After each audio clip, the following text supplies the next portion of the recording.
Assalatu wassalamu alaika ya Rasulallah, assalatu wassalamu alaika ya Aminallah, assalatu wassalamu alaika ya Habiballah, assalatu wassalamu alaika ya khairu khalqillah, assalatu wassalamu alaika ya katimul anbiya'i wa imamul mursalina, sayyidina wa habibana wa muradina wa maulana Rasulallah sallallahu alaihi wasallam.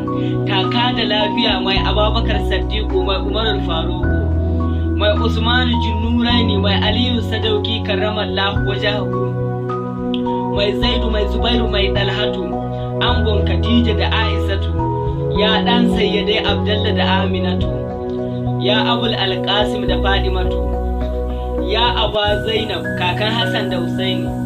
Ja da kai ganganci, yanzu mutum ya wahalta. A soka aljanna, ka so mutum aljanna. In ka kira dole ya amsa ma, ya safikar Allahu. Duniyar ta kashe, lahiran ta kashe, taron kiyaman ta kashe.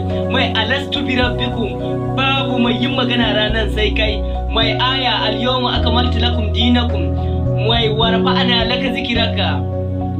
Mai yadullahi fawqa aydihim, mai wamara mai ta'jira maita. Kowa babu, kai kadai ne akwai. Allahu al-Muhdi, kai kuma wa anal qasim. Kowa mai nema ne, ɗaha ta gunka ake samu. Kowa matalaushi ne, ɗaha kai ne wadatacce. Da kowa fandararre ne, ɗaha kai ne ka saita mu. Da kowa matalaushi ne, ɗaha kai ne ka azurta mu.